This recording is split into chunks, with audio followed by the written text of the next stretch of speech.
Good evening. The opinions and statements voiced by our guests do not necessarily reflect the opinions of this network. Enjoy the shows. You are listening to WBHM Digital Broadcasting, Birmingham, Alabama.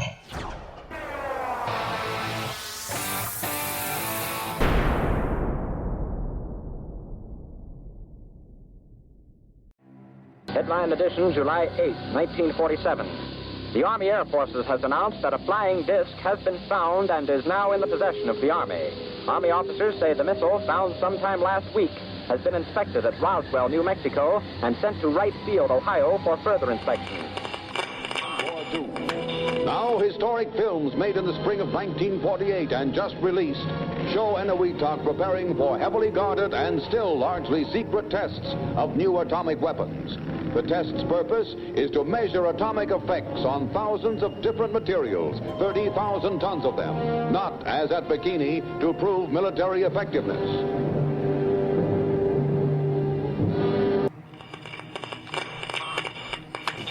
San Francisco police say that 9 persons have been arrested in a narcotics raid on the headquarters of the Grateful Dead, a widely popular singing group. 2 members of the group, Rod McKernan and Robert Weir, and their business manager, Danny Rifkin, have been booked on suspicion of possessing narcotics. 3, 2, 1, 0. All engine running. Liftoff. We have a liftoff. 32 minutes past the hour. Liftoff on Apollo 11. Tower cleared. Here we got a roll program. Neil Armstrong reporting the roll and pitch program, which puts Apollo 11 on a proper heading. I'm going to step off the limb now. That's one small step for man, one giant leap for mankind. Well, strange lights are causing a viral buzz on YouTube. Could we have caught extraterrestrial activity on a recent newscast? Brandon Arroyo investigates. As the newscast ended, the controversy began back on September 26th. What is that light shining in the back of the dark night sky?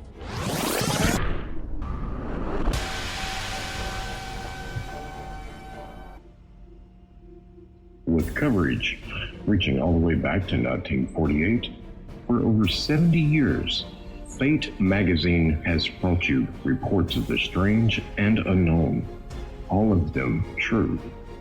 Now, Fate Magazine Radio is carrying on that tradition of setting the standard in paranormal talk radio as we report and discuss some of the most mysterious and perplexing phenomena imaginable in this strange world of ours.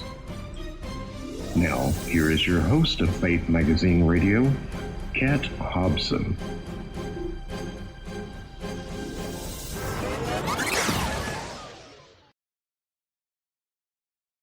Good evening. Welcome to WBHM Digital Broadcasting out of Birmingham, Alabama. You are listening to Fate Mag Radio, the online voice of Fate Magazine. I am Kat Hobson, your host, and I am very pleased to be able to welcome you. I hope that you are warm and toasty. I hope that you are just absolutely having a wonderful day. I am in a place where I was warm and happy and taking a break from painting because everything on me has yellow paint, including my clothes. So I am not a painter by trade, thank God, right? But I just wanted to let y'all know that we have been running a few replays this week because 3 of our hosts are in Texas. All 3 have been greatly impacted by the weather and the conditions of their grid, which was ridiculous. They have managed to hang in there as far as I know. I haven't talked to any of them for about 3 days. I'm hoping to hear from them soon. I know if they can, they're listening tonight. And just so y'all know, we care so much for you, and we are keeping you in our prayers and flowing such positive things to you. We miss you, and we're looking forward to getting you back. Tonight's show is going to be so much fun and so interesting, and it's also going to be quite a blow in the feels, I think, every so often.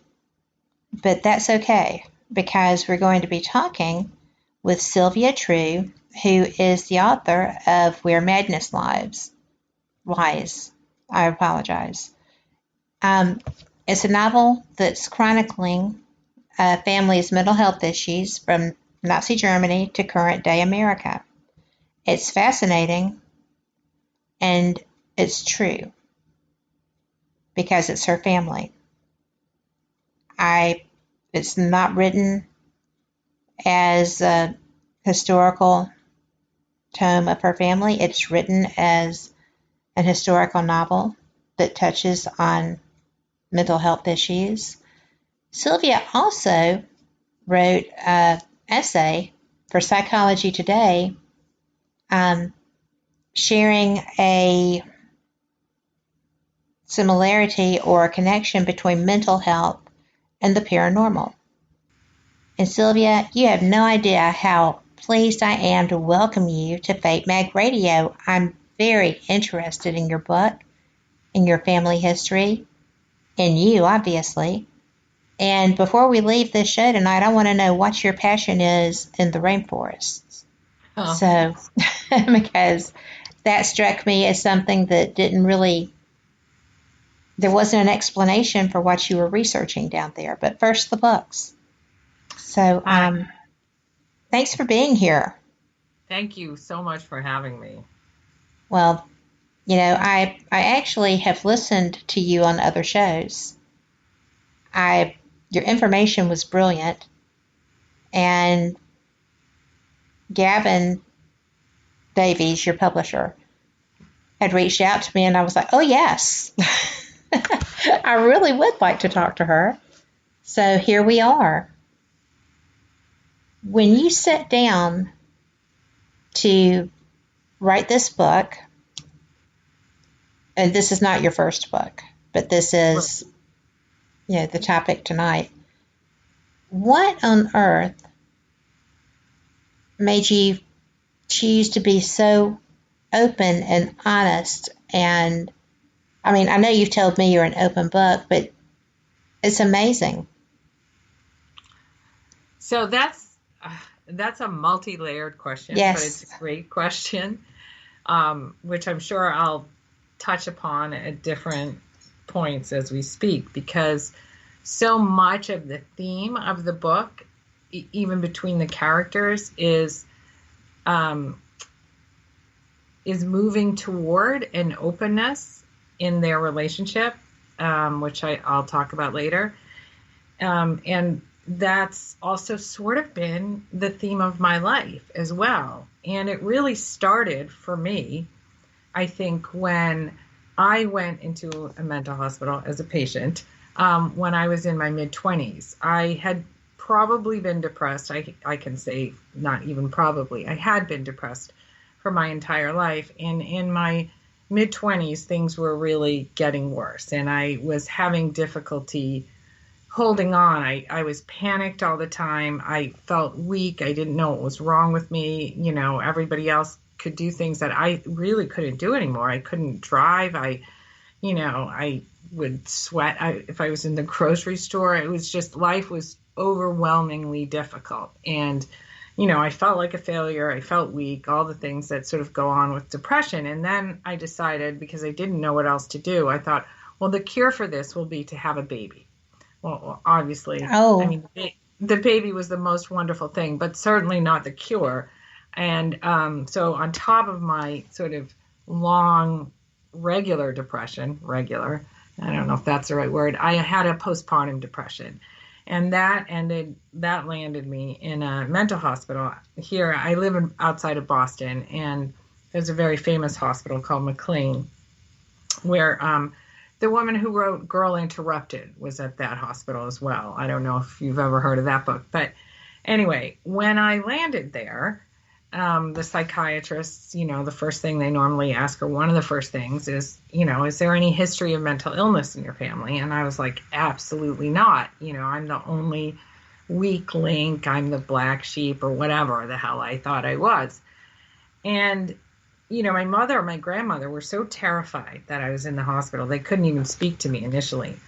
But, slowly they came around. And as they began to open up in order to help me, it was clear that there was this, really tragic story of mental illness in my mother's family that stemmed from around the Nazis. And, that gave me, that they gave me that gift of their openness, gave me a completely different insight into myself and into my family. And from there, I think my whole family sort of found a path to love. And it was really about being open. And then I just sort of went with it. I became open-minded about the paranormal, which was another thing my family initially really disapproved of. But I've sort of lived my life that way, and I wanted to parent that way as well. Right. So I was raised in this household where there were these horrible secrets that none of us knew, and there was a lot of fear and shame. And I think children, I'm sure pick up on those feelings of fear and shame, and they carry them. And I did not want my daughters to ever be ashamed of being anxious or depressed or whatever might come their way. So, I tried to raise them in probably too much of an open way, if you would ask them. But, I tried to raise them in openness, and I'm also a teacher. I teach chemistry. And I sort of try to do the same for my students. Even though I teach chemistry, we also veer off and talk about many different things. And I want them especially to know about, regarding mental health, that, I'm a chemistry teacher, but I'm also human. And, I've also struggled with this, and it's really normal and common to struggle with this. And there's lots of help out there. And I want them to know that. I want my grandchildren to know that. So it's really been a theme of my life, and it's a theme of the book as well. Yes. And, that's something that touched me, because as you open the book, you have a great-grandmother, who is going through her own experience of self-harm from depression and concerned that she is going to harm her child. And so she says, well, I've got to have help, goes to get help, and winds up institutionalized as the Nazis are either getting ready to or already using their T4 Euthenasia Program. So I would guess before that. But, it was something that we don't think about in the generations going back. I don't know why, but it's not something that I had really contemplated. I had a grandmother who had grand mal seizures with her epilepsy, and I guess that was her whole life, and she was just so isolated. And then, those kinds of seizures cause damage, which causes personality disorders too. So, there's all kinds of things back in the day that I didn't consider being a real life situation for people back then. Right. But when you, like here, if you take the Depression and then both World Wars and, those soldiers who were the first at Auschwitz and saw what was really happening to people, and the people that it happened to that weren't still there to be rescued. There's so much that generation coped with. It's a wonder any of them came back sane. Right. No, it's so true. Like I think about that with, my mother and grandmother ended up fleeing from Germany. Mm-hmm. it was my grandmother's sister who was institutionalized for mental illness. And, when I think about how they coped, especially my grandmother, after really losing absolutely everything. I mean, she coped by basically compartmentalizing and just putting all that happened in Germany, in a box and putting it away. And there was so much in her life she couldn't control that, she became kind of a controlling person. After she fled to Switzerland, she tried to control all kinds of little things, like all the clocks in our house had to go off at exactly the same time every day. And she became rather rigid as well. And it was all, because she had to find a way to put one foot in front of the other after these horrific traumatic experiences she had. And control her own environment. Right. Exactly, because she couldn't control the environment. She tried to do everything to help her sister and get her the best doctors and put her in the most renowned institution. But, there was the tide of eugenics and the Nazis and, there was just so much she couldn't control. Well, I can't imagine going through that situation just as myself, but to be going through it and trying to hide your Judaism and knowing that that's probably not going to work, but needing help so badly that it doesn't matter. There's so many different sides of her experience. What was the hardest, do you think, based on what you learned from your mom and your grandmother, what do you think was probably the hardest for them to cope with? That's a great question. I do think for my grandmother, it would have to be the loss of her sister. I mean, she left her husband in Germany. My grandfather, on my mother's side, was the only person in the family who wasn't Jewish, and he was a chemistry professor. And in order for him to stay at the university, he and my grandmother had to get separated. And I don't think that was terribly difficult for her because she already had another man and was in love with someone else. But I think the loss of her sister was by far the most difficult thing she had to cope with. And then my mother was young when they left. Mm-hmm. So my mother didn't understand the complexity. And like many children, I think, though, she picked up on so much of the anxiety and the fear that was then, in the household. And the way my mother coped was when she was young, the doctors told her she had weak ankles and that she should skate. So she was put on skates, and from a very young age, she loved skating, and she became Swiss national champion figure skater.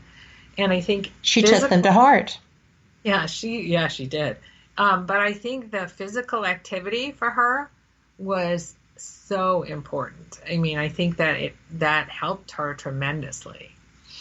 But yeah, and my father, who also was from Frankfurt, who also fled, and he was a little bit older, and I think he also suffered some real trauma that never really got dealt with in this lifetime. I think it's getting dealt with now on the other side. But he coped, interestingly, through his intellect. He craved to learn about everything intellectual, nothing emotional, nothing personal.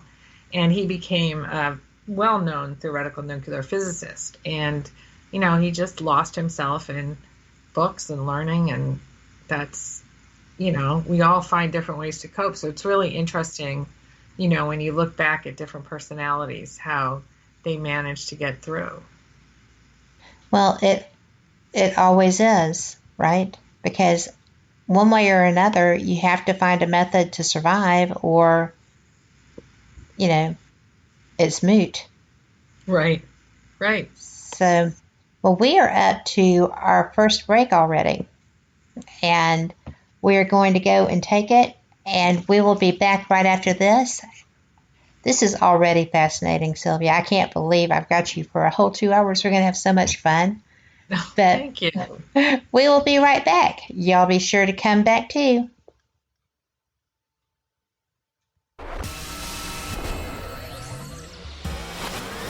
You are listening to WBHM Digital Broadcasting, Birmingham, Alabama.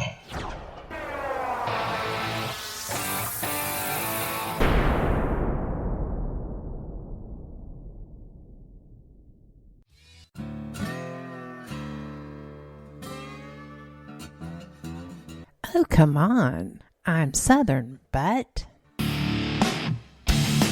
Nope. That'll do. Hello. I am Kat Hobson, host of Paranormal Experience here on WBHM Digital Broadcasting out of Birmingham, Alabama. I enjoy having guests from all areas of the paranormal, from ghosts to ufology to cryptids and beyond. You'll find some of the best researchers in their fields bringing you some great information. Join me on Wednesday nights from 8 to 10 p. Eastern here on WBHM Digital Broadcasting.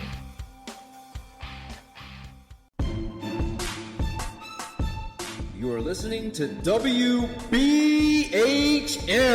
Digital Broadcasting, the best in paranormal talk only on Paranormal Experience Radio.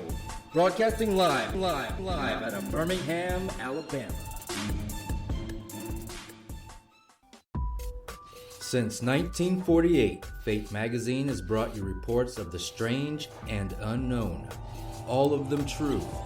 Fate Radio is carrying on that tradition, bringing you the unusual, macabre, strange, and bizarre. Join host Kat Hobson Sunday nights from 8 to 10 p.m. Eastern on WBHM Digital Broadcasting.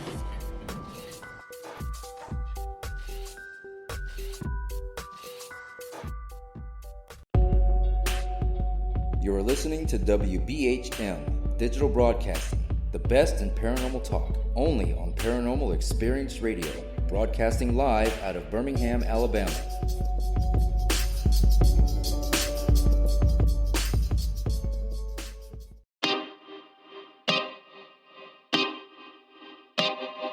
This is Jason Bland, host of Midwest Paranormal Presents Paranormal Soup, where we stream live as a webcast every Sunday night, 11 p.m. to 2 a.m. Eastern, with guests who will blow your mind. Live ghost box sessions where you can call into the show to see if the spirits will talk to you, and the world wide web of weird with the latest in paranormal news and evidence. We're bringing the weird every Sunday night, 11 p.m. to 2 a.m. Eastern on our Facebook page and YouTube channel. Don't forget to follow and subscribe.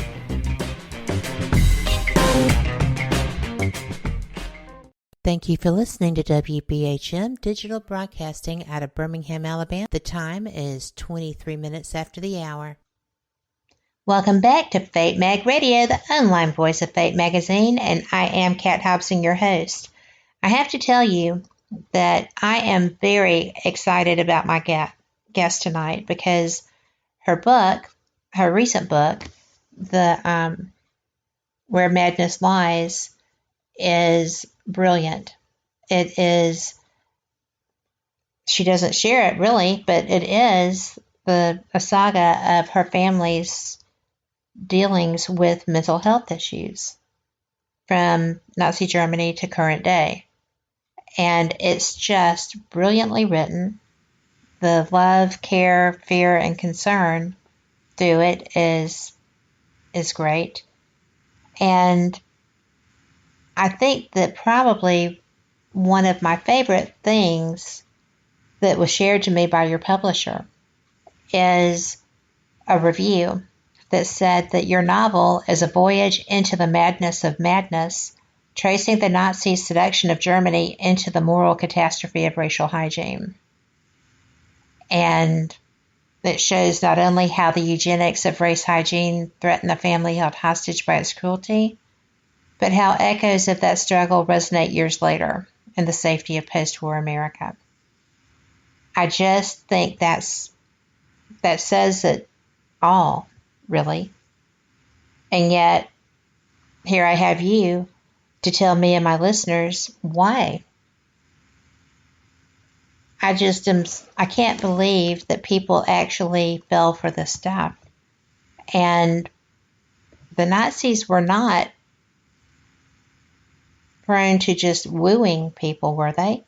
I mean, did they actively seduce their population? Yeah, I think they did. I mean, I know it's hard to know exactly, but I think they knew how to create power through divisiveness, and I'm not, believe me, in no way am I saying, and I don't want to get into politics, in no way am I saying that's what our country's like today, but you can see the effects of, when people do become divided and when they then turn to blame, right? One side blames the other side and it's all somebody else's fault. And when that happens, people get enraged at the other, whoever the other might be, right? And, there's just a buildup of resentment and hatred. And I think the Nazis were able to do that. I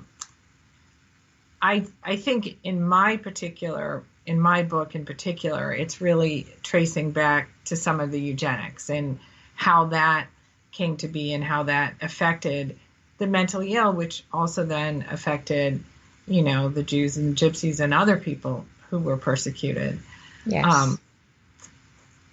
So, in 1888, a man named Sir Francis Galton came up with the word eugenics, which was basically ridding humans of disease. You can call it race purity, which has, terribly negative tones to it. But the idea was, how do we get rid of disease? And, it was a very biological idea and hypothesis. I mean, we have to stop disease by stopping, people having babies who are diseased. I mean, that was the whole idea. Right. It wasn't at that point meant to be, racist or in any kind of way. And eugenic societies were all over the world. And, scientists and doctors were talking about this and, how do we make healthier human beings? I mean, in some ways, not to that, there were, we don't have that extreme today, but in some ways we still, want that and think about that. We want to get rid of diseases. And, countries all over the world started sterilization programs, and the U.S. actually had done more sterilizations than Germany in the early 30s. And then the Nazis, believed in this idea of racial purity and the health of their countrymen. I mean, then it, of course, then it, it went down the horrible path.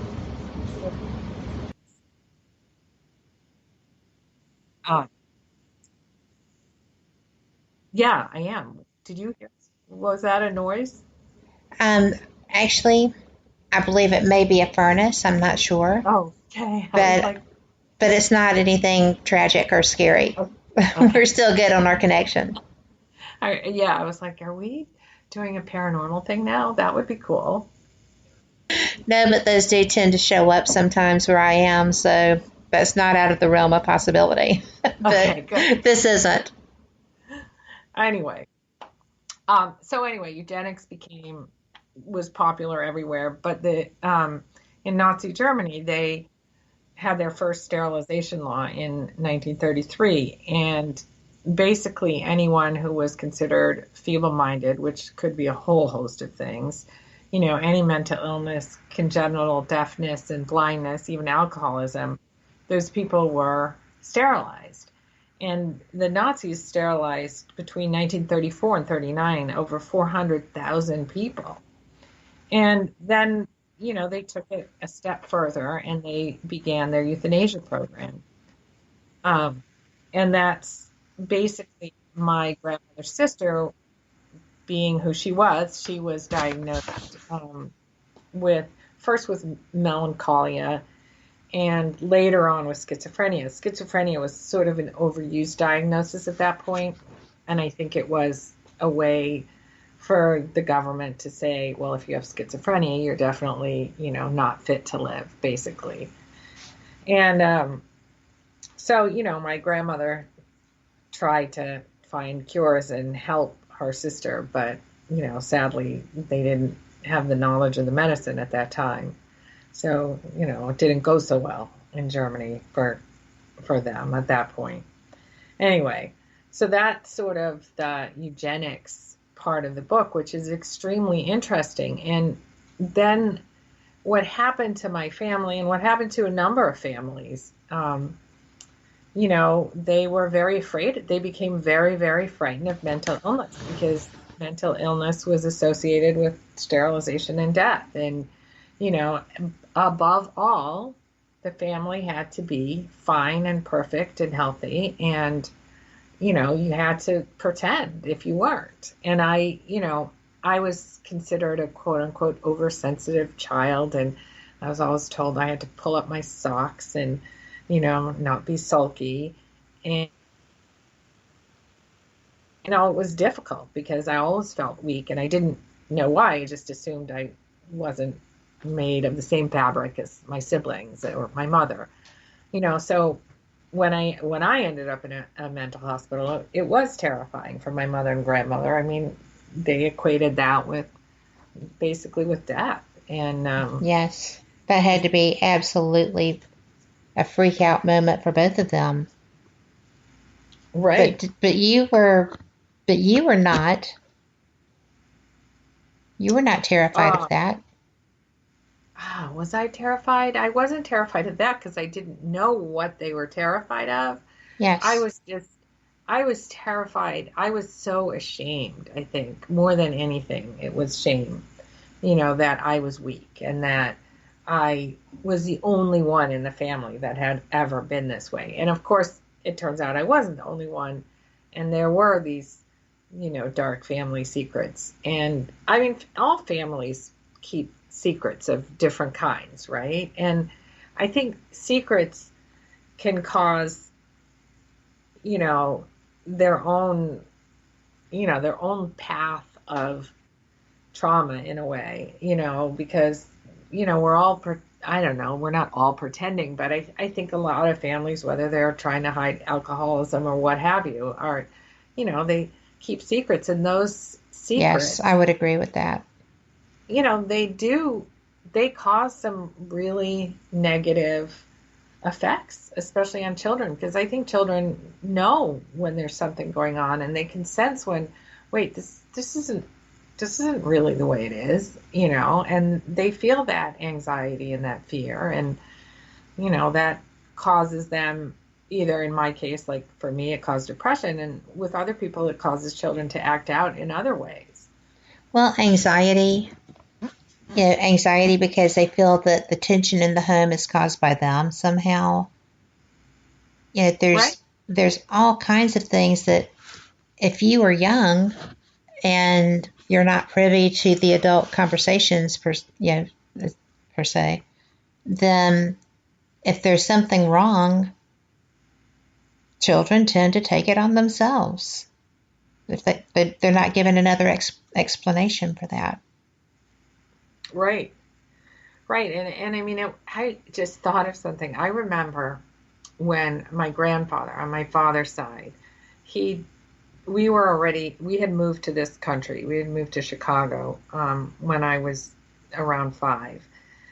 And we did move back and forth to Europe a couple times. But when I was 9, my grandfather, who had fled from Germany to England, he died. And I had always loved him so much. He was one of these the most kind, gentle human beings. He could not fathom that people would do what the Nazis ended up doing. He didn't think he needed to get out of Germany, and his cousin actually pushed him on a train to get him out. But anyway, that's getting a little sidetracked here. But when he died, I remember my mother coming to my room and saying, "Oh, Sylvia, you don't have to feel sad because you don't remember him." And I know what my mother was trying to do, and I knew it then at 9. Like, she was trying to protect me. She didn't want me to feel sad. She didn't want me to be upset. She didn't want me to show any kind of weakness in her mind. And, I did what she wanted and pretended I was fine, but of course I was sad. And it was just, that was what happened in the family. Like, yeah, you just pretend you didn't know him. You don't have to feel sad, you just pretend everything's fine. And that ran very strongly in my family. I think it runs very strongly in most families. Yes, I agree. And I think, you go ahead. Well, I was going to say that, the joke is that, Southern families don't hide their crazy. They put it on the front porch with a glass of iced tea to talk to the walkers by. And that's kind of true, because our communities at one point in time, not so much now, were fairly rural, and everyone knew everyone else. Most people were related to you. And so everybody knew everybody's secrets. There really were no in-depth secrets unless it was pretty serious child abuse or something like that, and that tended to be taken care of by others. But, it just is so wild that there is such a stigma to mental health in a lot of places, and it surprises me. Right. I mean, I think obviously it's less, but it's interesting. Like now, I as I said, I'm a high school teacher, and it's been tricky with the pandemic. We've been doing something, we've been doing this hybrid model at our school, where, maybe half, but actually less than half of the students come in and the other half Zoom in from home. And, we've seen a real uptick in mental health issues. And I'm sure. Yes. It's very concerning, obviously. And even now, when counselors reach out, to teachers, and, we have a great counseling department, even now talking about, a child's anxiety, and of course it's confidential, but there's still this, you can still feel a little bit of a hushed tone in that there's still a little bit of stigma around it. Like you wouldn't talk about diabetes that way, right? Right. But it, and it would be nice if we could get past that. And, that's obviously I'm not going to be able to change the world's mind on this, obviously, but, that is one of my goals. As you said from the very beginning, it is about openness and talking about it in a way that it isn't something shameful. And it had been something that was so shameful in my family. And getting past it in my family, when I actually went into the hospital, after my mother and grandmother sort of finally revealed what had happened in their family, the whole family talked about it more openly. And my sister became a really well-known child psychiatrist. And so it was this whole opening that came from this secretiveness. And, it's getting past the shame is kind of an amazing thing in many ways. Well, it is. And, something that I was curious about in your experience as a teacher and your exposure to high school level students, there is so much vitriolic language and attitude from so many different corners of the world, certainly in our society, that it is a completely us or them, and if you are us, then you don't even need to be here. And if you are not us, is what I meant. If you are them, then you don't even deserve to have a say in anything.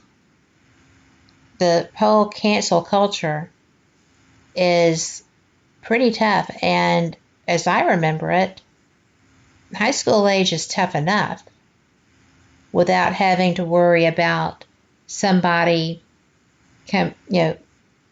calling you a name that doesn't even have any meaning other than you don't like the person representing it, that name represents. And every step has to feel like, you're walking through a landmine field, even more than the average 17-year-old faces. It has to be so hard. And then they're losing friends to the illness, to the mental health crisis relevant to suicides and attempted, or, so much more too. There is no way that this can be viewed as healthy for them. And I just worry, because at what point in time are the grown-ups going to say, we're just jacking these kids up, we should shut up and just do our jobs? Because I don't care if you're red, white, purple, green, or blue. You're still a citizen of this country, and you shouldn't be afraid to hold your point of view, because we are not Nazi Germany. Right. And so it's so frustrating, because I think that, that way does lie some pretty serious cultural issues if it continues along those veins. But because it's fearful. They have to be fearful. Because I just commented on a post, and a friend of mine said, oh, well, you're a Trumpster. I can't believe that I fell for you, faking me out. And I'm like, I don't even know how to be anybody else. I'm always me.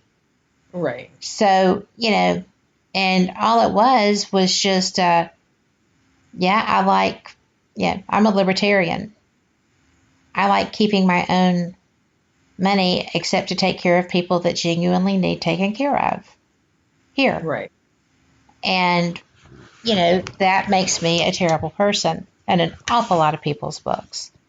But, I just find it so sad to watch kids who you can see in their faces, that they have opinions, but they're not going to proffer them for any amount of money would they proffer them. It's a terrible way to live, and it does take me back to where independent thinking was squelched. You had to be part of the party to have a voice. Right, absolutely. And in many ways, another thread of my book is that the grandmother and the granddaughter really have to sit down eventually and listen to the other, right? Right. The granddaughter, which would have been me, felt like the grandmother was rigid and controlling and, just, sort of the Wicked Witch of the West. And right. The grandmother felt like her granddaughter had, didn't listen to her enough, didn't do her hair right, didn't look perfect enough. And what ends up happening is they both sort of have to let go of those prejudgments and really understand where the fears of the other come from. And that's what sort of, in my mind, what happens. We're not listening to the other. And there are many sides, right? I'm just going to say there's so many sides. And it's just, you've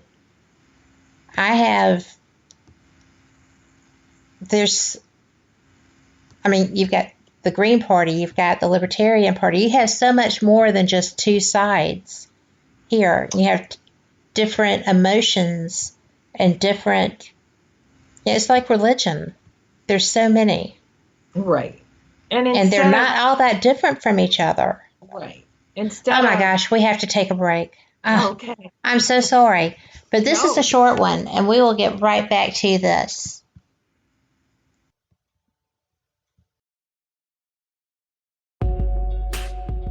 You are listening to WBHM Digital Broadcasting, the best in paranormal talk, only on Paranormal Experience Radio, broadcasting live out of Birmingham, Alabama.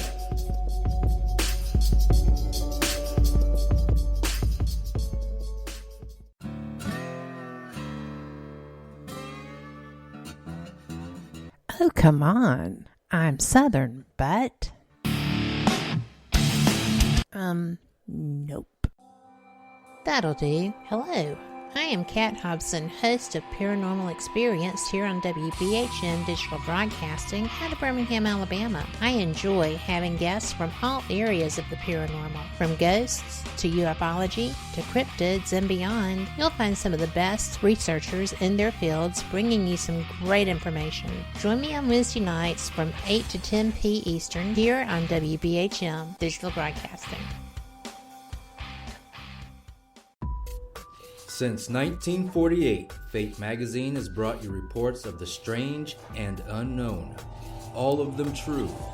Fate Radio is carrying on that tradition, bringing you the unusual, macabre, strange, and bizarre. Join host Kat Hobson Sunday nights from 8 to 10 p.m. Eastern on WBHM Digital Broadcasting.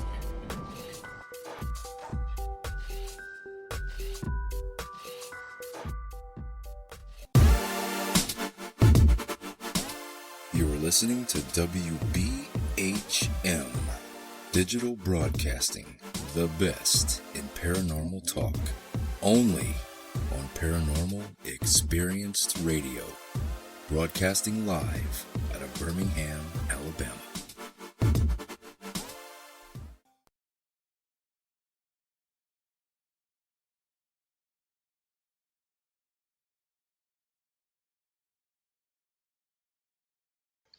Welcome back. I am so glad y'all are here. And I was just telling Sylvia that for two women who avoid politics like the plague, we kind of went that way and didn't mean to. So, but I did think that that's something that those kids are bound to be dealing with, because the cancel culture is scary. I can't imagine being 17 and being canceled by my best friends since I was 5, right? Right. You know, bad enough on an adult. Right. And as I was saying to you in the break, I mean, I think that we have to really try to come back to the table and sit down and listen to each other without, and understand where the other's fears come from, really, like, instead of, blaming and you're wrong or you're this or you're that, and name calling and labeling and judging. I mean, we just have to listen and have empathy, and just remember that we're all in the same boat. Well, and just remember that, you liked him 2 months ago. Right. That's what shocked me so much when I had someone that I really enjoyed the company of, saw them at conferences, and, just enjoyed just about everything about them. And we were talking about, I don't even know what it was, but it wasn't really a political thing. And I got that hysterical reaction. And it was. And, which just goes to show you, not only women deal in hysteria, despite what the people have tried to say. But, it was just an interesting thing that I have seen, and that's why the kids in the classroom kind of came to me with that. Because I can't imagine being young and having somebody react to you like that. I'm old. I didn't give a rat's butt. but if I were 17, I might care more. Right. Yeah. It can be, and it depends on, partly on where you live, right? I think we talked about that too. Here, depending on the area, that would probably be Trump supporters. Other areas here are staunchly Biden supporters, and they're defining themselves that way. That's not how you define yourself. You're an American, period. Right. We're all on the same team. Right. And absolutely. And that's where we have to get back to that. We do. So now that I have found this soapbox standing under my feet, I have no idea how that got there. But I guess it's just imagining those kids. Right. Yeah. Because their whole world's changed too. Right. These are people they've known forever. But what do you want to address? Because I know that when you made the decision to seek help, you were afraid. And I remember very clearly that the one thing at that time, I've become a spiritualist, right? I believe in the other side, and I've sought out many psychics and mediums. So that's a whole different journey that I've pursued in my life. But I remember at the time that I was being admitted into McLean, and I didn't know if I believed in God, but I remember saying a prayer and asking for, all I wanted was 3 months of feeling okay so I could enjoy my delicious baby for 3 months, and then I could die. I mean, that was a part of depression, obviously, but I think the huge motivating factor for me to get better and to sort of overcome my fears and my shame was wanting so much to be a good mother, just a mother first, I guess, but also a good mother, and wanting to be there for my baby and wanting to enjoy, being a mother and having a baby. And in that, I think as difficult as it was, to land in a hospital at that time, it also saved me and, gave me a chance to be the mother I did want to be. Absolutely. There is such a stigma, even today in our society, on mental health issues. And I don't understand that, because my stepmother is a counselor. My dad was a hospital administrator, but he also trained counselors because he had been one.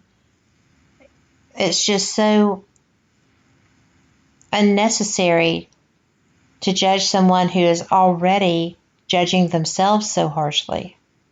Right. And as you were. Right. You didn't know if you could even be a mom, much less a good one. So right. I think that we need to remember that. We're so impatient with each other and so unkind to each other. So, I can't even imagine being in the period where your grandmother's sister was, because she was, in the story that you wrote, she is so terrified of what she might do to her child. And because she knows what she's doing to herself. I just, right. I have had my own experiences with depression, although not clinical depression, but you recognize it when it hits. Right. And, it's just something that everyone has to find a way to cope with when it shows up in their life. And if you're lucky enough to go to help, there's help available, then nothing should stop you from doing that.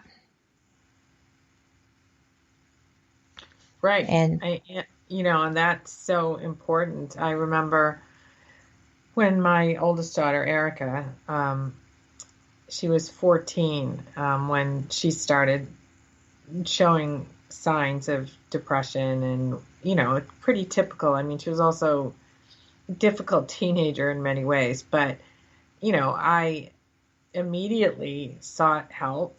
You know, I sent her we went to a psychiatrist and a therapist and a psychic. You know, I was going to attack it from all angles. Absolutely. That was a smart thing to do. Right. Just to, more than anything, to show her that you didn't have to live with this feeling of hopelessness or, you know, whatever it was she was feeling at the time, that you could get help for it. And that, I think, is just, you know, the most important aspect of the book as well. Like, there is help now, thank God, and you don't have to live this way and feel this way. And, you know, like I said before, I want my students to know that as well. Yes. And that's one of the things that I think I admire the most. It's just being able to step back and trying to get the information out. I am really a great admirer of yours because of your attitude towards this. And when I had the opportunity to interview you, I thought, oh, this is going to be fantastic. And it is, because, you know, I have someone in chat who says that, you know, she feels like a horrible mom right now because of the pandemic, telling the 15-year-old, no, you can't see your friends at all, and the other two, she's holding hostage for their safety. Right. Yeah, she said, I'm a mess. And the pandemic is really a whole different, great big kettle of fish, because there's nothing that we can do except try to figure out which guidelines to follow that day, because they changed overnight, you know. But the basics, you know, wash your hands, stay apart, make sure you're masked if you're going into, you know, a group. Yeah, there's all kinds of things. But people seem to forget that, you know, wash your hands, because now they say it lives for 4 hours on surfaces. And, you know, first it was 3 hours, and then it was, oh, no, really, it doesn't last more than a couple of minutes, and now it's 4 hours again. And it is just such a hoot, because you can tell people are like, okay, we're going to do what you tell us to do. And then all of a sudden it's like, but that's not what you told us to do. And the confusion sometimes, while I feel like a goober, you know, then kind of, I guess I am, but other people just seem to roll with it better. But I think it changes a lot, or I just don't pay attention enough. And yeah, but I've got the hand washing and the 6 feet down pat. Well, you know, it's hard when, I think as we get more and more data, things are in constant change, and now there are new variants. So it's really confusing and frustrating. And I mean, I know, you know, parents who are trying their best to, you know, do what's best for their kids. First it's keep them home, now it's send them back to school. And, you know, can I let my kid play in the playground? Do they have to wear a mask? You know, it's incredibly difficult. And, you know, I think people are suffering. I mean, some people, you know, are really anxious, and some people are really isolated, and, you know, we really have to support each other as best we can through this. Absolutely. And that's why I think it's such an inappropriate time for this vitriol that we hear, because, you know, people need to care about each other. They need to, yeah, if you see somebody looking like they're down, it doesn't matter what their politics are, just love them. Right. You know, I had a Sunday school teacher once that said, just love them till they ask you why. You know, and I think that's a great way to live. Right. So I try to do that. And I guess that's why I get shocked when people are unkind. That's my biggest thing, is kindness is the way to be. But we are going to our top of the hour break, and we will be back. I hope you'll be back too. This is a great time to fill those steins.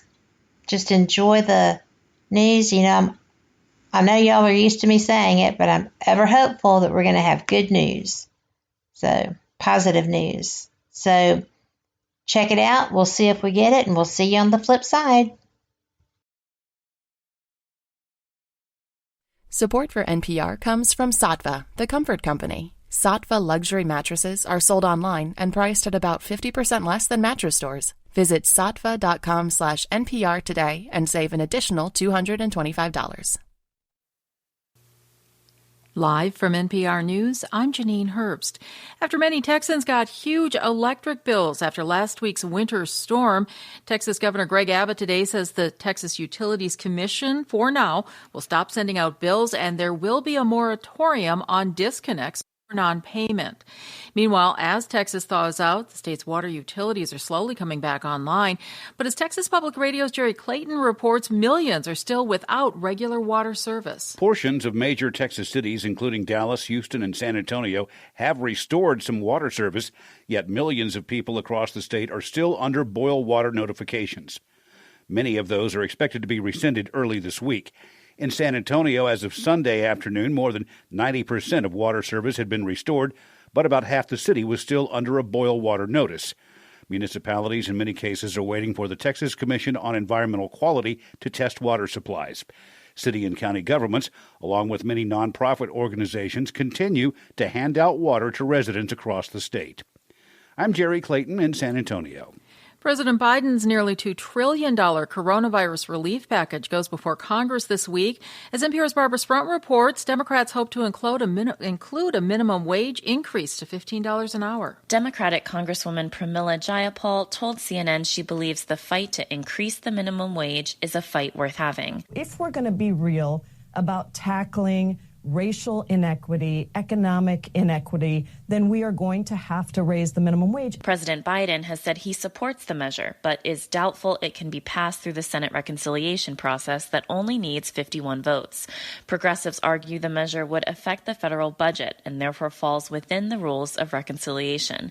The Senate parliamentarian hasn't yet decided whether that's the case. But two moderate Senate Democrats, Joe Manchin of West Virginia and Kyrsten Sinema of Arizona, have already indicated they won't support using reconciliation to increase the wage to that level. Barbara Sprunt, NPR News. The British government says every adult in the UK will be offered a first dose of the vaccine by the end of July. NPR's Jackie Northam reports. Prime Minister Boris Johnson says the accelerated target for vaccination will allow vulnerable people to be protected sooner. About one-third of British adults, almost 17 million people, have already been vaccinated. Under the new target, everyone over 50 or with an underlying health condition can be vaccinated by mid-April. The government has faced harsh criticism for its handling of the pandemic, which has left more than 120,000 people dead, the highest toll in Europe.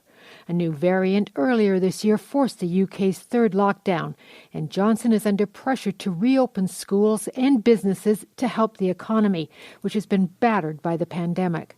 Jackie Northam, NPR News, Washington. This is NPR News. Thousands of protesters marched in Myanmar again today, denouncing the February 1st military coup and calling for elected leader Aung San Suu Kyi to be released. Yesterday, security forces fired on protesters in Mandalay, killing 2 people. Peaceful demonstrations were held in that city today. The military has been unable to stop the demonstrations and the civil disobedience campaign of strikes against the coup, even with a promise of new elections and warnings against dissent. The U.S. says it's deeply concerned by the violence. The damage from the winter storm and extreme cold isn't only in Texas. After nearly a week of freezing temperatures, farmers in Mississippi and Louisiana say they have lost livestock and crops. Stephen Basaha from member station WBHM has more. Farmers in both states have lost thousands of chickens as ice caused their shelters to collapse. Mississippi cattle farmer Carolyn Jones says she's lost at least 7 of her cattle. All of this will stress an animal, and once that animal is stressed, then we're losing dollars because they're losing pounds. With pipes and ponds freezing, farmers are also worrying about cattle dying from dehydration. Louisiana farmers are concerned the frozen earth may have killed their sugarcane crop, but won't find out for several weeks. If the roots do not sprout, the Louisiana Farm Bureau Federation says the state's farmers could end up losing millions of dollars. For NPR News, I'm Stephen Basaha in Birmingham. The average price of a gallon of regular gas is on the rise, jumping 14 cents over the past 2 weeks to $2.64 a gallon, according to the Lundberg survey. I'm Janine Herbst, and you're listening to NPR News. Welcome back to WBHM Digital Broadcasting out of Birmingham, Alabama. The time is 5 minutes after the hour. Welcome back to Fate Mag Radio, the online voice of Fate Magazine. I am so glad that y'all are here tonight, and I hope you've enjoyed the first hour of the show. We are going to be picking up with the second, and I have to tell you, Sylvia True is a great guest. She is knowledgeable. She has lived her experiences shared in her book, Where Madness Lies, and she is just so into society, as I am. Not as much, since my children have all grown and gone and living their own lives. But she's involved in the day-to-day lives of today's teenagers, and I think that's pretty fascinating. I am thrilled that she's here. I am thrilled to be able to bring her to you. And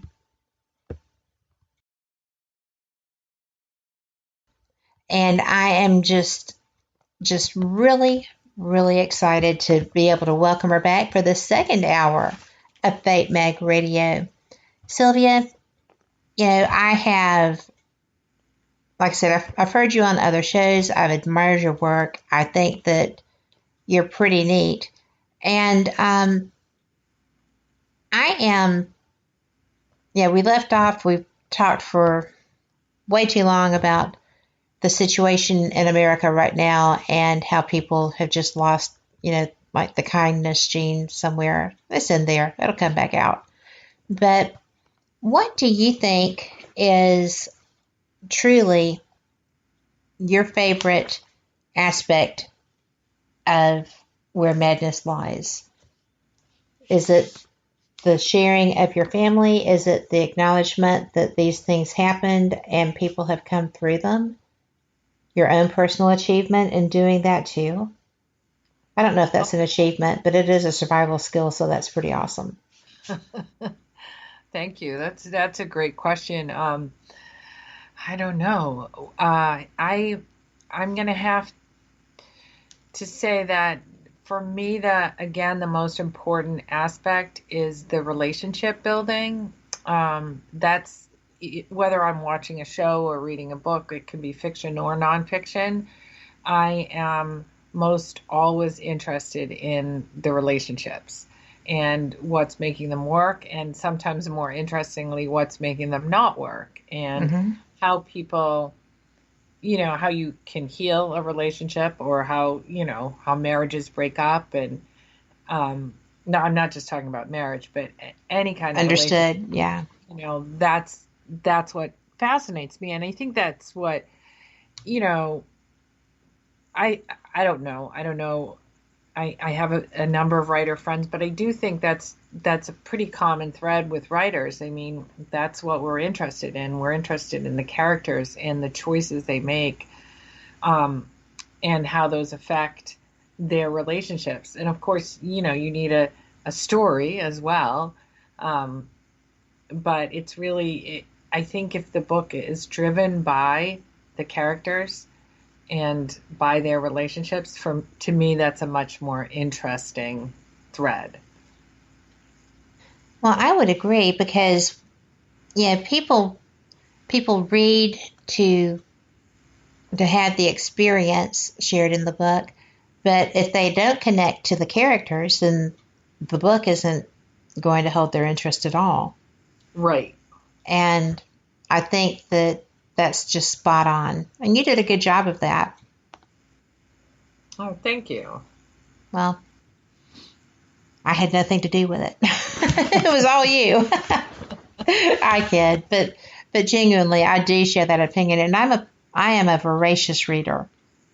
I have a lot of reading I have to do for work. I have a lot of reading that I do for research, and I think that I did read the majority of your book. I got bogged down with having to go on the road, and I just got slack at the last minute, and I did not get all the way through. But the book itself, and trust me, I'm sitting there chomping at the bit to get back through it. But I am just so impressed. Yeah, the photographs in your book are surprising and spectacular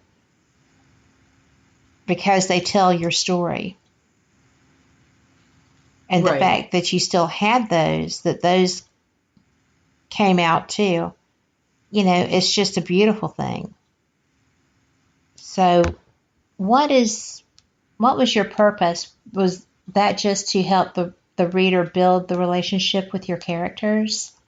Or yeah, I think it gives, how we like to use all of our senses, right? Yes. And I think that, you're using your imagination, which isn't technically a sense, but, and hopefully as a writer, I sort of create a picture in your mind of the people and what's going on. But to me, it adds another sort of layer. It gives it depth when you get to see a picture that goes along with it. It's a fun kind of surprising thing. I love when I read books, and now I of course read my grandchildren books with lots of pictures, but it's interesting when you think back to children's literature and the use of pictures, and you wonder if you really think about why are those pictures there, and it does give a certain layering and depth to the story. Well, it does. And, I don't know why as adults we're expected to not appreciate that. Right. Isn't it? Yours is one of the first books. I'm sorry? I mean, yeah, it's a great question. Why, as adults, can't we have more pictures? I know that sounds silly, but well, why? It doesn't, because your pictures draw the reader into the experience. Right. And yours is the first book in some time now that, other than, images that could possibly be pareidolia or real, you don't know. It's just astounding that there aren't any. One of my favorite authors has graphics in almost all of her books, but she's the only other person. So I have to come back at you with something. Do you mind? Okay. Because it's a big conversation in chat. And absolutely. Not. I don't mind at all. Okay. Well, it's they want to know because you're in the schools. Okay. Okay. Sherry wants to know, are you concerned with the rising suicidal rate in teens that are so alone right now, not being able to go to school or see their friends? And she's so upset on the news that she's seeing on this. And then Kat in chat said, Sherry, it's the same here in Canada. Kids are having a tough time doing school from home. The wee ones don't understand, and it's affecting their mental state. And it's just... I think it's been devastating. I think we need to get kids back in schools. I know that some of my colleagues, might disagree with me and think it's still unsafe. I think that we have enough data, because I'm a science teacher, We have enough data that shows that, if we keep a safe distance and kids wear masks and wash their hands, schools are not super spreaders at all. No. And I think that it's really important that we start to really recognize that and get the kids back in schools. Well, the data totally flows there. Right.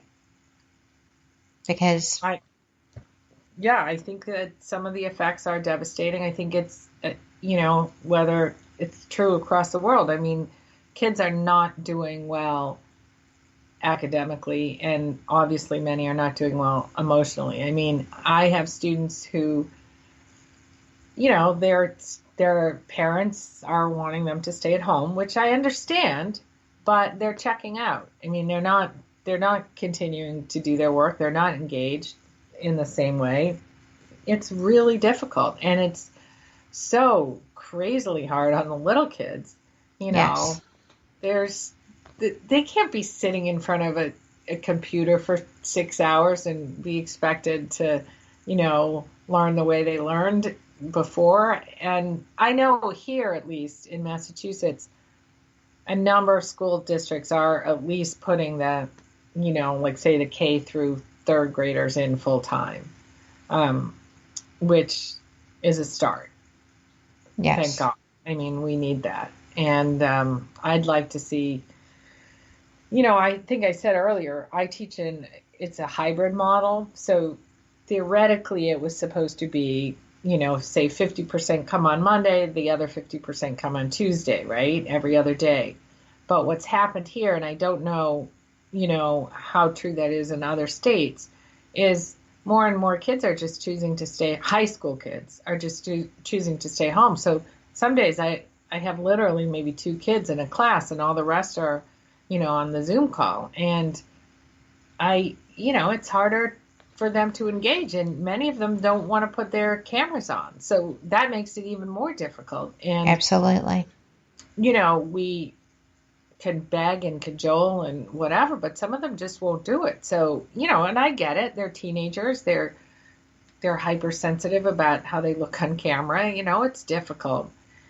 But I worry about them being at home and isolated and, not engaged right now. And what are they doing? I mean, some of them play video games all day, but I think you're setting kids up for, depression and other, emotional difficulties.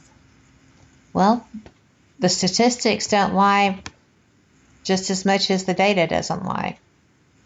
So, in the interest of fair play, I have a daughter who is a 4-year-old pre-K teacher, and they have been in class.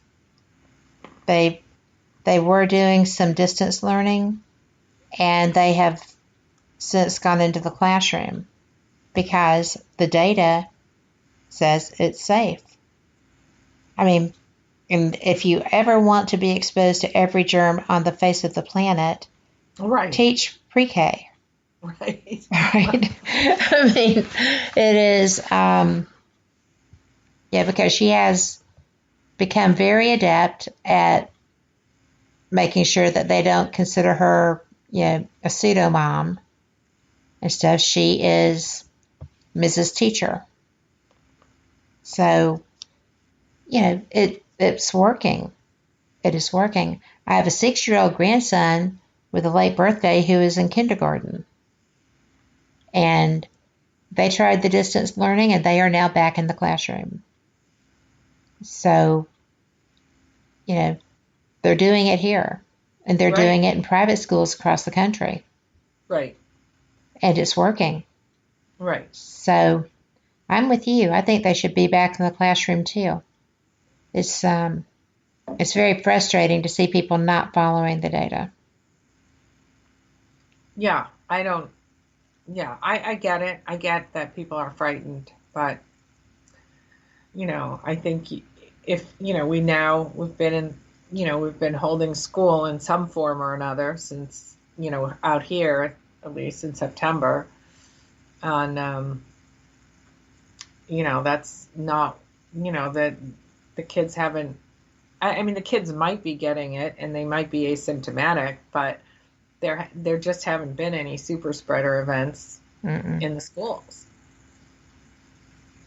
And I find that interesting too. We have to take a quick break. We'll be back after this. And since we're covering all the topics except the book, we're going to get back to the book. But it's important. I mean, it is another layer of expertise that you have. Right. So, thank you. Right. Well, thank you. We will be right back. Y'all come back too. You are listening to WBHM Digital Broadcasting, Birmingham, Alabama.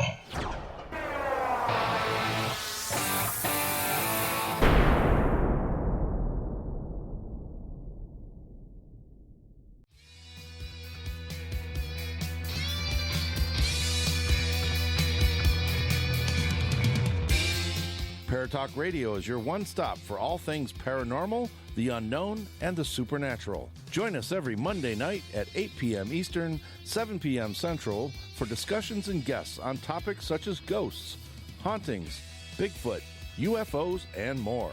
This broadcast is rated M for mature and intended for listeners over 16 on paratalkradio.com.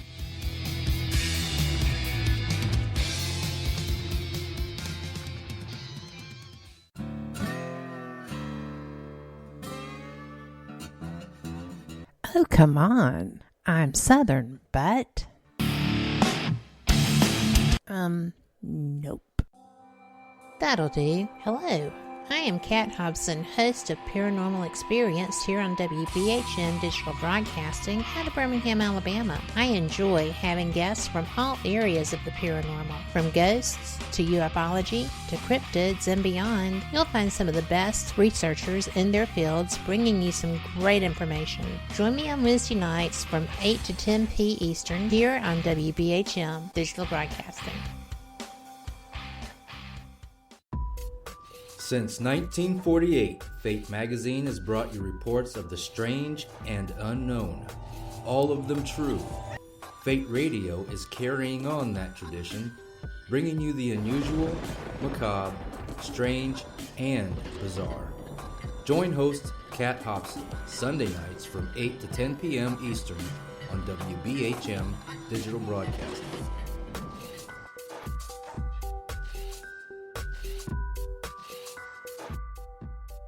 Thank you for listening to WBHM Digital Broadcasting out of Birmingham, Alabama.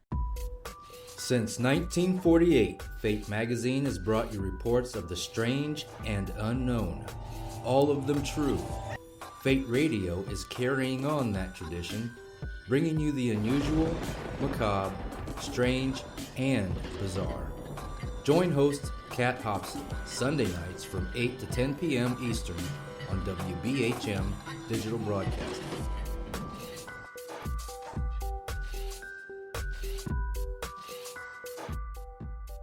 The time is 23 minutes after the hour.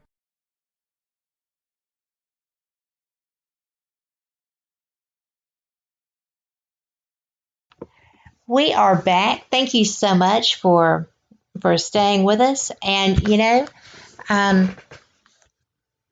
Fate Mag Radio is the online voice of Fate Magazine. We have got archives. We actually have t-shirts that are to die for. They are so comfy cozy with the original logo. And I just hope that you get a chance to go and check that out. Of course, if you're listening through the fatemag.com page, then you're there. So thank you. And I appreciate every one of y'all tuning in, because this show with Sylvia True has been interesting and diverse. And she told me before we started and when we started, just to go where I wanted to, and she would follow. And she's been straight up on that. So I am just thrilled to have you here. Oh, thank you. It's fun to be here. I'm glad. I'm so glad. I'm glad you didn't run screaming from the building. No. Always a plus. Well, Well, I do want to address something that caught my eye, and I really enjoyed kind of getting a feel for it. You implemented a paranormal layer in this book. Yes. Why did you do that? Well, for a number of reasons. I guess the biggest reason probably is because of my journey, another path in my life that I've taken, investigating like you, and I'd love to hear about your investigations, investigating the paranormal. And it sort of happened by accident. But there are a couple reasons I wanted that character in the book. She has visions of the grandmother's sister who had died in Germany, and the character who has these paranormal visions. And, it pushes on the boundaries of the grandmother and sort of makes her wonder and have to open up even further. And I think that if the whole book is about anything, it's about coming to an openness, and being open to new ideas and being open to other people's fears and, beginning to understand those.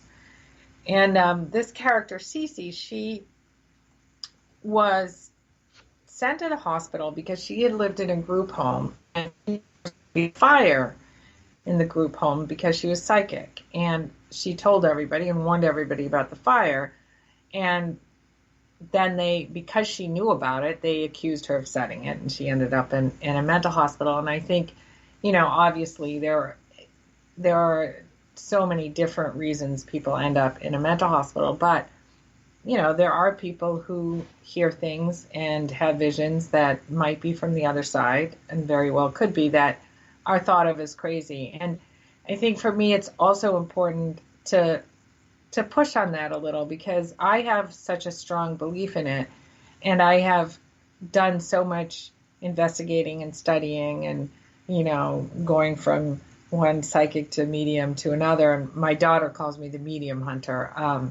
And I've learned so much along the way. And yes. I do think that we need, as a society, to be more open to it. I think we're, again, like with mental health, we're better than what we were, but we have mountains of data, literally, and from University of Virginia and all kinds of places, with really reputable scientists saying that, hey, these things exist, look at our data. And yet, as a whole, we still sort of turn away from it. And I come from one of those families. I come from this scientific background, scientific family that they are so, they're not anymore, but they were so, they poo-pooed the whole idea of psychics and all of this. It was just considered nonsense. And it's not nonsense. And I actually used to teach a class at the high school called Science in the Media.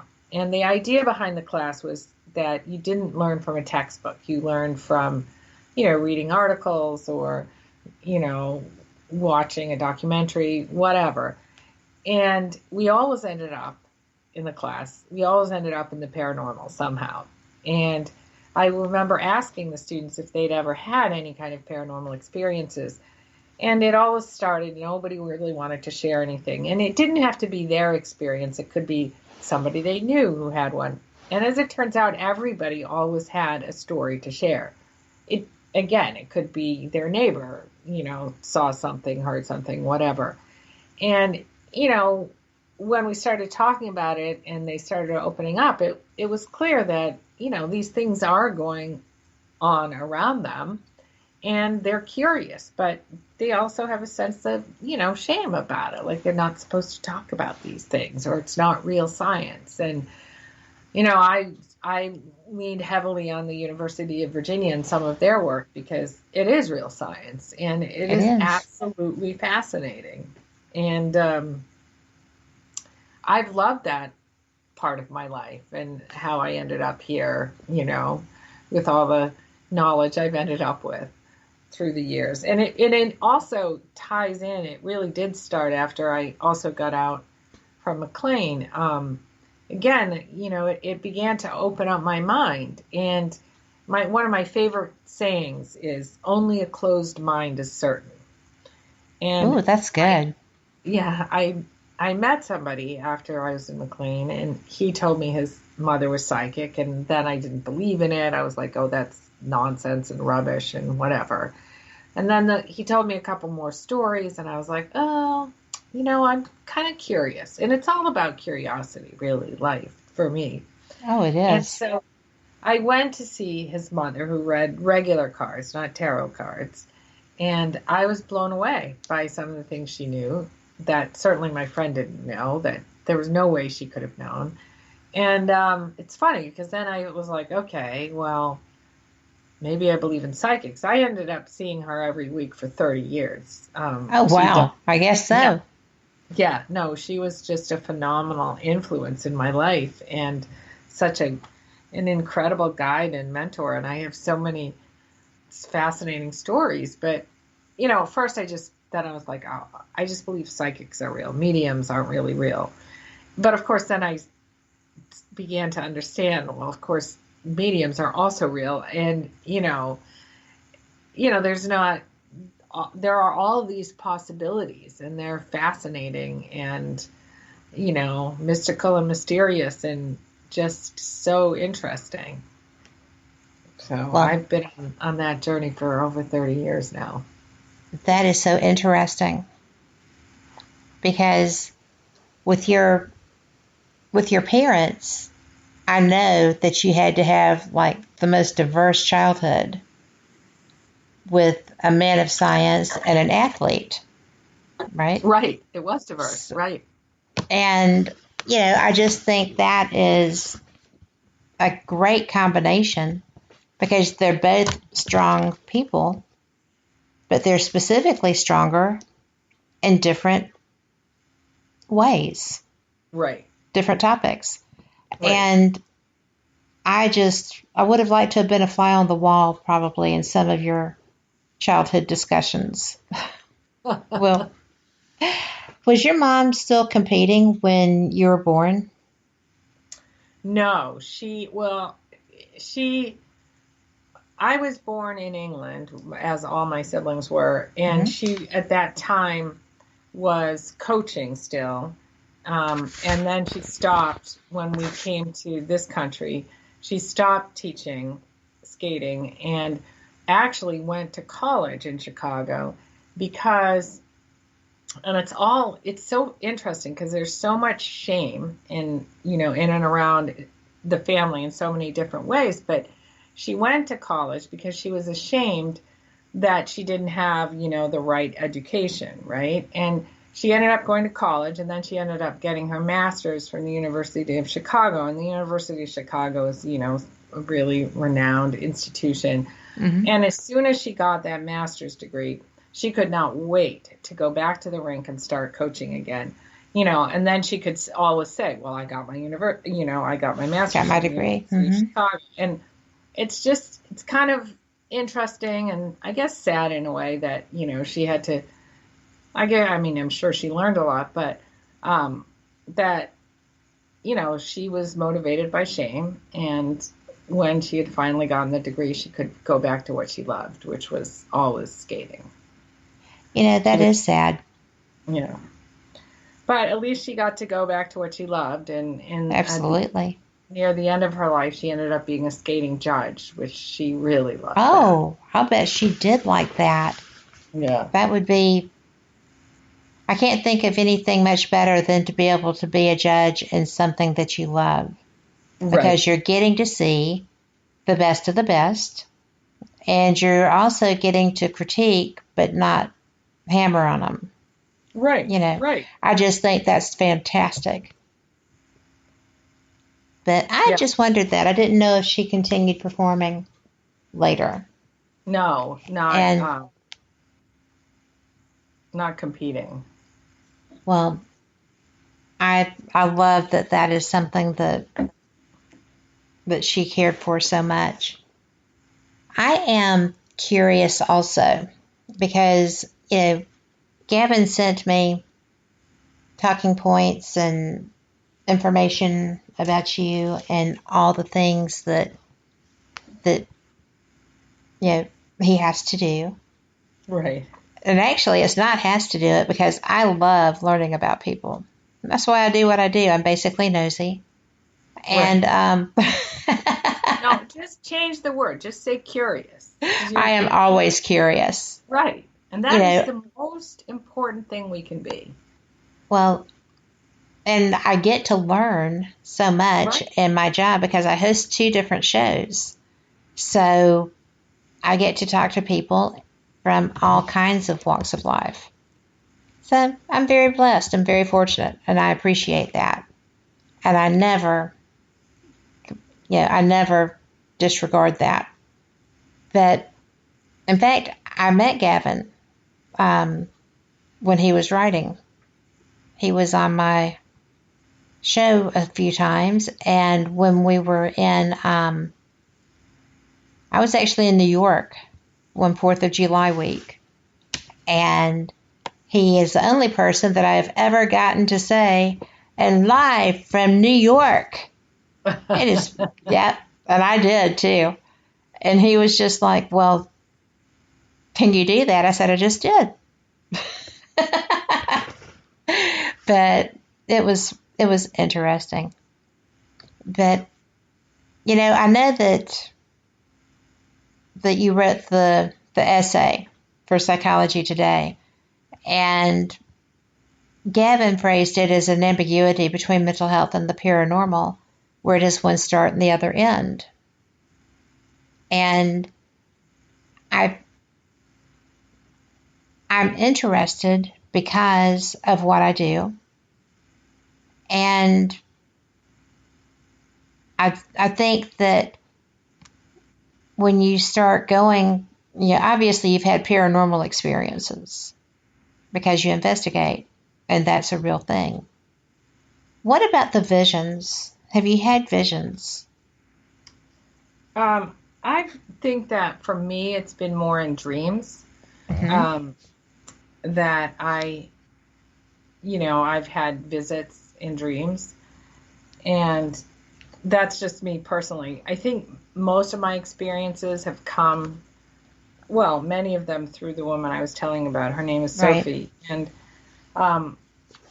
And I can just think of one story when my daughter Erica was pregnant with her first child. She had suffered a miscarriage before her next pregnancy, and she was very anxious, obviously.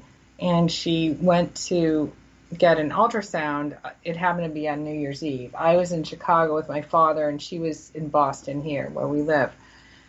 And the ultrasound technician said something to her that was unclear, and I couldn't fully understand, but Erica was hysterical, and she called me, and she could barely breathe, and she was sobbing, and, she finally got out some words and basically said that the technician said something like there was an artery in the baby's head. And I was like, well, that doesn't make any sense.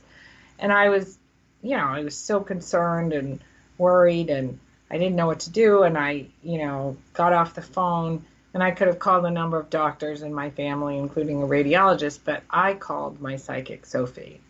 And Sophie said, all right, fine, let me read a few cards and see what's going on. And she said, the baby's totally fine. The baby, there's nothing wrong with the baby. She said, but Erica can't have sex for 2 weeks. And I was like, okay, well, I'm not going to tell that to my daughter. And she kept repeating it. And she said, something hasn't moved yet, and she just can't have sex for 2 weeks. But the baby's fine, and there's nothing like an artery in the head. So then a few days later, Erica saw her doctor, and the doctor said the baby's fine, that the technician had said there was an artifact, not an artery. And an artifact shows up in a sonogram. It's, like some kind of glitch of the sound waves. And the doctor then said, but your placenta hasn't moved yet. It's still low-lying. So if you do have sex, which you can have, you probably spot, and then you'll get hysterical, or hopefully he didn't use that word, but you'll get upset, and then you'll need to come in for an ultrasound, which is fine. So, Sophie had been able to see all of it, and that happened to me so many times with her, and then other people as well. that it fascinated me. And, it just opened up my eyes to see that there's just so much that we don't know yet. And it's just so interesting. And, I've seen mediums who have told me things about, my mother and father who have both passed on. And that's been fascinating. I've also run up against some pretty big frauds. And that's been interesting too. I mean, disappointing initially, but in a way, some of those experiences have really legitimized my experiences that were real. So it's been a fascinating journey. No doubt. That is. I have never, well, I guess never isn't accurate, because I have friends who are psychics, and every so often I'll get a message that says, hey, you need to know, don't do this. Or, I was just led to tell you this. Love you, bye. And so I do get readings of that nature. I sat down once with a friend who was wanting us to do a show together and her do readings. And she's very good, very gifted. She's been certified through the people who do that. And so I was like, well, can you do cold readings? And she said, well, yeah. I said, okay, read me. And she was so off the ball. I mean, everything was wrong. And I was just like, what is going on? But I do know that I shield well, right? So I don't know what she was doing, because I've seen her work and it was not anything like that.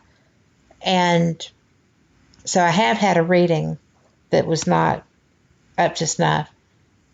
But I have been in a location where another friend who is a psychic thought that something was attached to me and was trying to protect me and get it off me and stuff. And that, I felt that was not necessarily accurate too.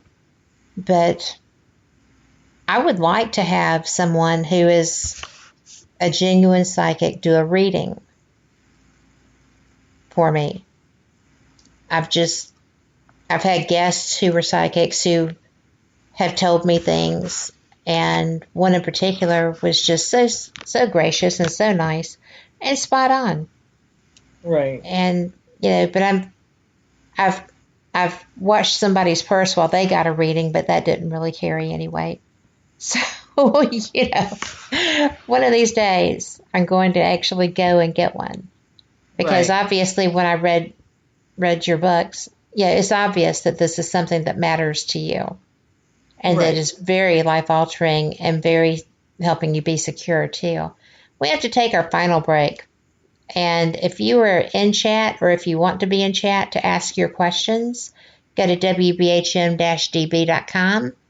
Click on the image of Fate Mag Radio, and that'll put you right into where you can sign into the chat room. Do it. You never know. You might find people you like. But I will see your question, and I will get it to Sylvia. So don't be afraid. It's all good. We'll see you on the flip side.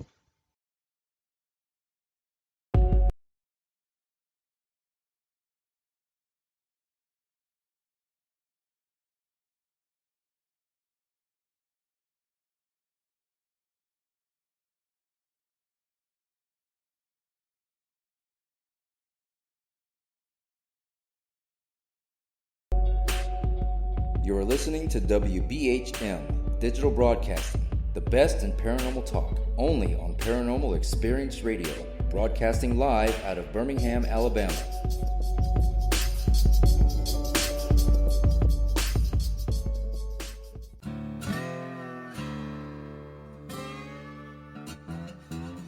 Oh, come on. I'm Southern, but... Nope. That'll do. Hello, I am Kat Hobson, host of Paranormal Experience here on WBHM Digital Broadcasting out of Birmingham, Alabama. I enjoy having guests from all areas of the paranormal, from ghosts to ufology to cryptids and beyond. You'll find some of the best researchers in their fields bringing you some great information. Join me on Wednesday nights from 8 to 10 p. Eastern here on WBHM Digital Broadcasting.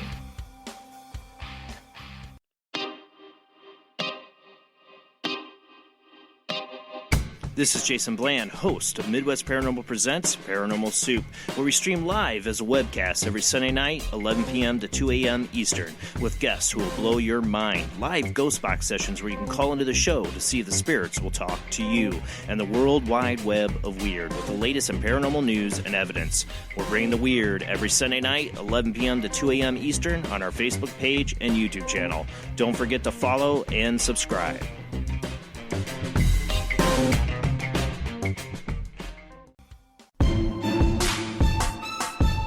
You are listening to WBHM Digital Broadcasting, the best in paranormal talk, only on Paranormal Experience Radio. Broadcasting live out of Birmingham, Alabama. Thank you for listening to WBHM Digital Broadcasting out of Birmingham, Alabama. The time is 45 minutes after the hour. Welcome back for the final segment of Fate Mag Radio, the online voice of Fate Magazine, and I am Kat Hobson, your host, and I have just been enjoying tonight's guest. I hope you have too. Sylvia True, who is the author of Where Madness Lies, has just been fantastic. She's answered question after question, and in all fairness, Sylvia, you did say just lead and you would follow. Right. So, I did. And we inadvertently, the two women who do not ever talk politics, wound up getting too close to them. I just, everything turns political in somebody's mind. So that's why I just try to not even dance so much around the edges, because somebody's going to get offended no matter what you say. If you say the sky is blue, then there's controversy. But you are getting kudos in the chat room, so go you. Thank you. So what would you like for people to, and this isn't going to be the last question, or it could be, depends on the answer, but what would you want people to take away from this experience about you? I think a sense of curiosity, a willingness to be open, not just to be open to learning new things about the paranormal, which is one of my passions, but be open to listening to other human beings. Try to understand where their fears and their prejudices are coming from, so that you can have empathy and we can understand each other. And I've heard, and I do believe this, that if you feel fear, it sort of blocks the love, and so you have to break down those walls of fear, and we can do that by talking to each other and listening to each other and opening up and sort of peeling away our layers of shame and saying, hey, this is who I am. And, being vulnerable, I think, most of all. I think if you can be vulnerable and expose yourself, who you really are, without blaming the other, I don't know, there's a path to love there. There's always a path to love there. People just have to let go of their pride and whatever else happens to be standing there, and let it open. Right. And I feel there is. Right. There are things that stand in the way, and shame and fear are big things that can stand in people's way. Yes. Well, and I grew up a child of the 60s in Birmingham, Alabama. That was a trip. Right. But yeah. But I was so sheltered, right? I never knew that people were different. My dad was a manager for a major department store back then, and we had all kinds of people to our home all the time. We were always at the Institute for the Deaf and Blind. My dad was very into, vocational rehab stuff. So, and he also was in the National Guard. And he did not choose to participate in the behaviors exhibited but they were under orders to do that. Right. And how you can give someone an order to harm another citizen of your community, your country, your fellow countrymen, doesn't matter if you look exactly the same or not. That's completely irrelevant. We're all the same. And it was just, he had been trained, he had gone to school at a school based on Dale Carnegie's teachings. He was very adamant in his beliefs. And like me, he never cast a vote he was ashamed of, but he never cast a vote for a major party either. So I come by that honest. He voted Green from the time that there was a Green party. So integrity. Right. Good. But I think people will take from this that you are very compassionate and caring, that you walked a path that a lot of women in your family have done, and that you came out the other side of that path greatly healed and feeling less vulnerable and able to take on the roles that you had chosen for yourself. That was beautifully put. Thank you. I think that will be one of my all-time favorite compliments. I love that. Well, thank you. I just think it's true. When I have been reading and now talking with you, it just is, you're such an overcomer, but with grace. So, pretty neat. And in chat, they say that they would like you a lot if they were to meet you in person, too. Oh, good. Well, thank you. So, we've used the word hysteria a couple of times in here. And the word makes me crazy. Right. Because it was used to control women. Right. So, hysterectomy and, hysteria, hysterics, women have hysterics, men get mad.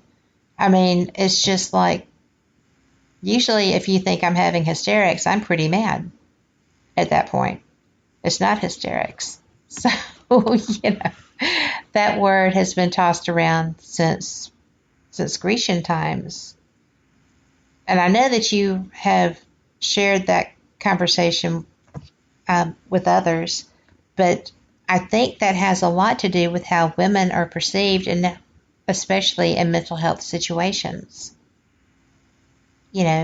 Are you menstrual? Are you post-menstrual? Are you, right. Have you had a hysterectomy and you've just gone crazy? It's just, what is your take on that? Yeah, I do think it's a word that can be used to, be demeaning to women. And I caught myself using it a little while ago. We use it all the time, and and when it coincides with the word hysterectomy, and women are hysterical, and it is. It's just a really demeaning word, and it would be nice to get it out of our language. I mean, I remember times when, if I have terrible migraines, which are managed well, but I remember going to a couple neurologists and, they ask you about all your medical history and, I have depression as well. So, and I mean, nobody used the word hysterical, but it was kind of like, oh, well, then that's why you're getting migraines. It had nothing to do with my depression. You know what I mean? But it's like, of course not. Being sort of treated as some hysterical woman, like, who is getting this because of a mental illness. And, it's, we don't use it for men, we use it for women. Yeah, because, the weaker sex. Right. So, Sherry in chat said, hey, what about men's midlife crisis? Everyone thinks that's cute. They get a fancy car and a young chick. Nope. Right. That's who said that. That is such a great point. Right. That's cute. We're not cute in midlife crises. They're not either. They just think they are. Right. Because, get that. Oh, right. There's a lightness that's given to them that isn't given to us. Nope. And, I just get overwhelmed by that sometimes. Because or they just completely abandon their family and run off to the Himalayas. It's nothing on either side, midlife crisis, is ever just plain life. It's got to be bizarre. Right. But I like that, Sherry. Thank you for putting that post in there. Yeah. I love that. But, we're kind of at the end of the night. I am so glad that you have been here. Yeah, and thank you.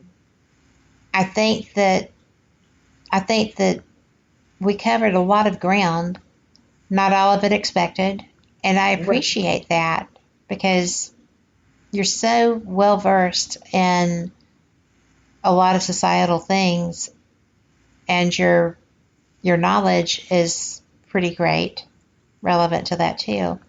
And I just enjoyed our conversation. Yeah, it was wonderful. Wonderful to be with you these last 2 hours. You didn't think you could do 2 hours. No, I was like, whoa, how can I talk 2 hours? I told you, it's not that bad. Right. It does go by very quickly. Yeah.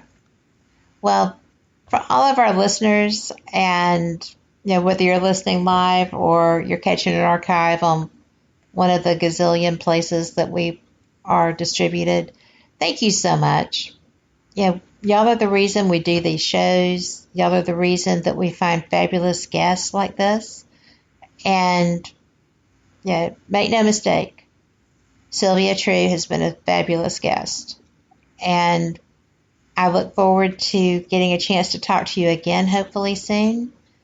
And, oh, wow. You have a bigger compliment here. Loved this show. This made me feel better. I've been struggling lately, so I thank you both. Oh, well, that's beautiful. That is beautiful. So thank you, Sherry. I just love my audience, and our chat group is fantastic. And for listeners out there, you ought to check it out if you haven't yet. There's a lot of good information that get passed around in there. But we are going to have to get out of here, and I just want to let you know that I say it all the time, right? This is a tough time we're living through. There's a lot of anger. There's a lot of angst. There's a lot of didn't wins or whatevers. You can't win every time, but you do have to make the best of the situation you're given. Had the ball fell on the other side of the net, the same emotions would have been there. And so it doesn't matter who you are. You just have to be the best you can be. If you don't like your world, the way you see it, then change it. you can do that. You can manifest that. You can be the person that you'd like to have for a friend. You can be the spouse that compliments your spouse. You can be the parent that you wish that you had had. Whatever you do, smile, because even if you're masked, it shows in your eyes. So get out there and make your world a better place, and don't wait on somebody else to do it. That's yours. Take care of it. Good night.